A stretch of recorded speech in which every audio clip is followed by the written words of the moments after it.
Watches are not only a conversation starter, but also inflict this side of creativity in my brain, and it allows me to interpret other people and their creative side.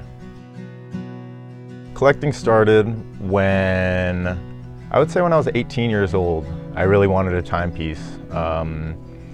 Not for the reason many collectors want a timepiece these days. I didn't want anything complicated. I didn't want anything to truly tell the time. I just wanted a piece of jewelry. The first and foremost important thing for me are the visuals.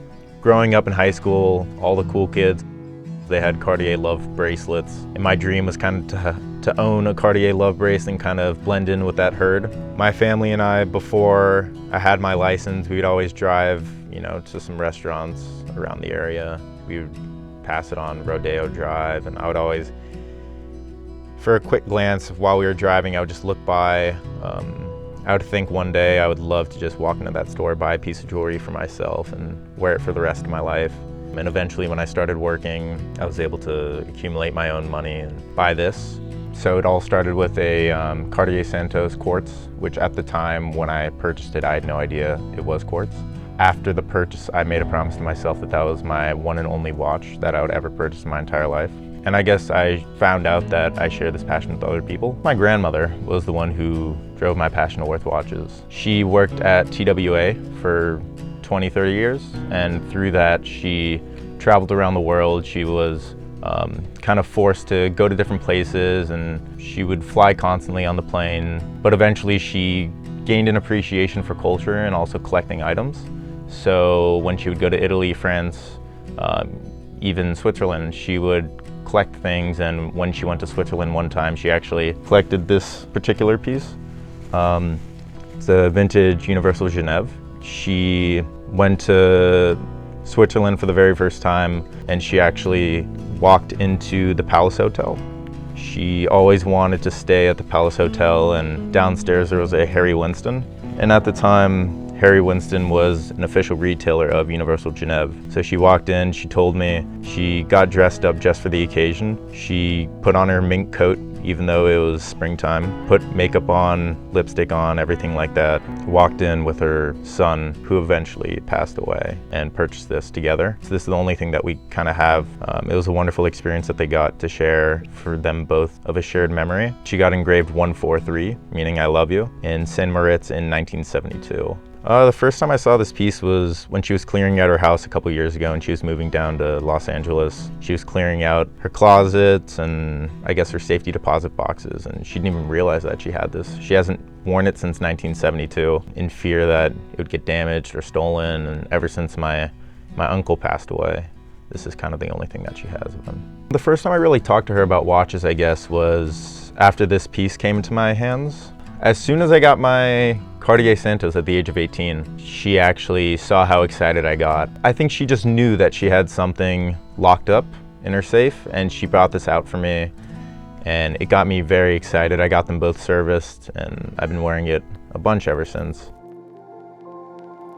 This particular piece, this vintage IWC, it kind of started its journey in New York. My grandfather, he owned a hat factory in downtown New York.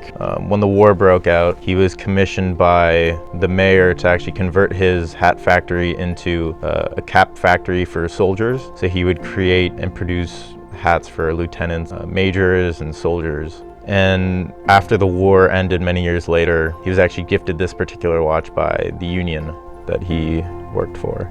I took it actually to a IWC watch event a couple years back, and I ran into the CEO, who texted the head of the heritage department a photo, and instantly he was able to tell me it's a caliber 89, 1956. And funny enough, my grandma told me later on the exact address of my grandfather's factory, and it ended up being my NYU classroom. So I would wear this to class, not even knowing that it was gifted to him 60, 70 years ago in the exact same place that I would be wearing it. And it kind of allowed me to really appreciate the whole story behind watches. Yeah, I've been wearing it fairly often, mainly when I'm missing home or I just want some connection to my family. I would say I'm a filmmaker / aspiring filmmaker. I do accounting for a film. Growing up, my main exposure to films was going to my dad's premieres, going to visit him on set. I was in one of his films actually, way back in the day. So that was fun seeing behind the scenes, and he would tell me stories up until today that I was too afraid to be in front of the camera. So I would cry nonstop, and my dad would drag me by my feet to just put me in front of the camera, but I would just cry and throw a fit. After the two pieces that my grandmother gave me, my father gave me these two pieces as a pair. They're both watches from the USSR. He was doing a film out there in, I believe, the 70s. And him and a couple of people from his crew were at an ice cream parlor. My father was wearing a Mickey Mouse watch. I believe it was just a Disney Mickey Mouse watch. The Soviet child who was with his father saw the Mickey Mouse watch, and the father went up to my father and asked if we could do a clean trade. They were both wearing these watches, and they literally just took it off their wrist and asked for the Mickey Mouse watch, and my father didn't hesitate, and you know, it was a $10 watch and traded it for this. I don't know what this is worth, but it's a pretty cool story. It still has the Soviet flag on CCCP. They're both quartz, not precious metals or anything like that, but beautiful watch, wonderful story, and it's pretty cool.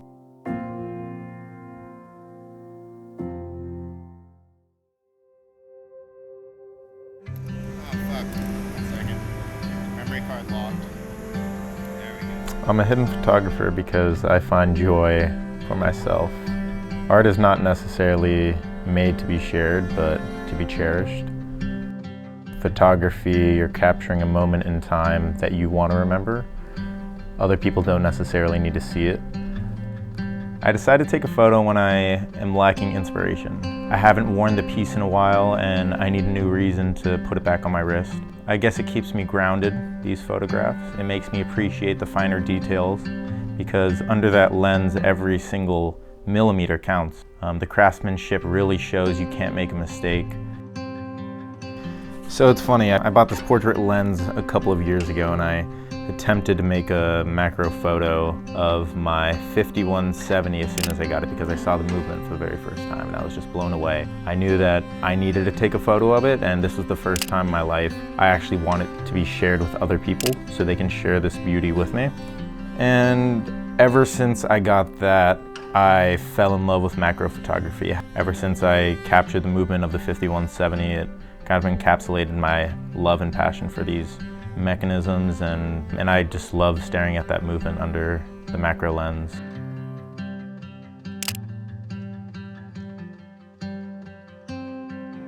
When I got to college, the 50-35 was great, but I walked into a store and I saw this watch, the 5170, which was also the first in-house chronograph from Patek. I saw this watch and I put it on, and I kind of thought about it for a few days, and I begged the person to hold it for me. After 2 days, I went in, I told the person I'm happy to pay for it. I couldn't pick it up until the morning. So I remember I had a sleepless night. All I could think about was wearing this watch, putting it on my wrist, and taking ownership of it. But then finally, when the wire transfer hit, she called me and I sprinted over to the shop to pick it up.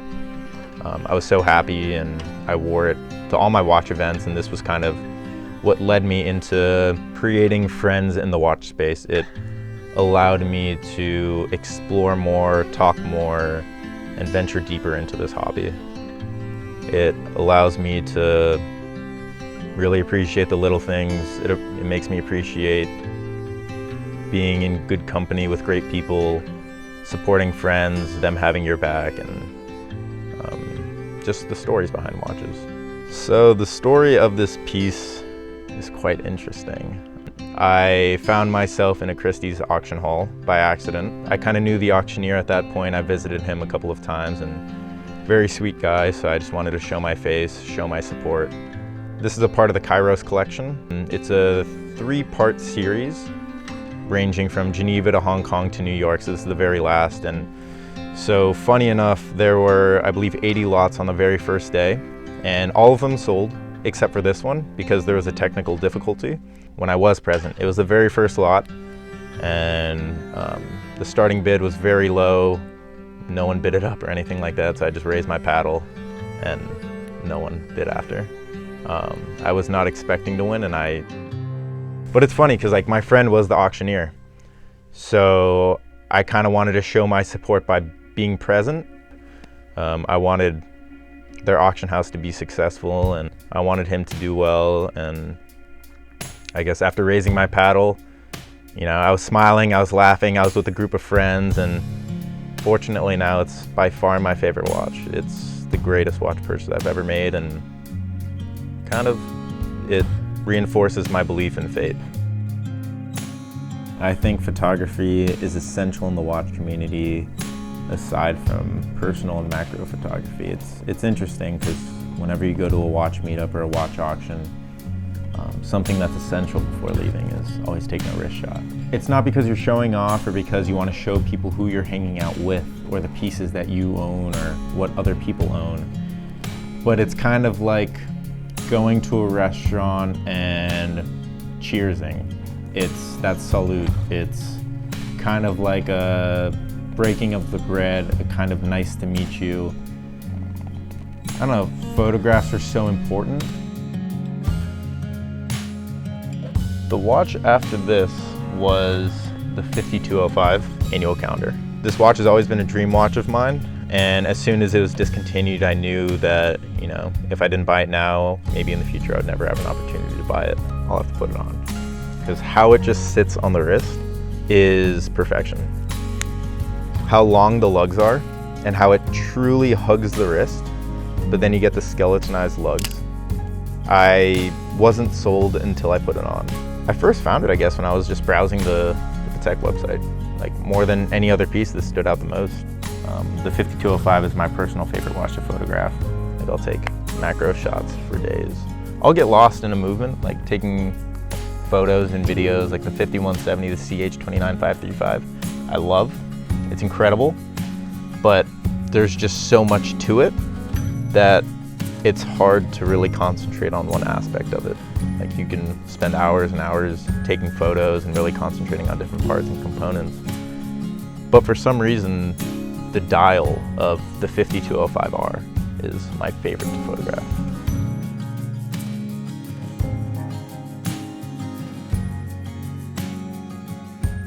It's essential in photography not just to put the watch in the light box and click. It's more important to take it out in the wild, give it a try different lightings, try different settings, and maybe, I don't know, experiment a little. Experimenting is the entirety of watch collecting. You're gonna fail, you're gonna love some pieces, and you're gonna hate some pieces, but unless it's strapped on your wrist for a large moment in time, you're really never gonna know.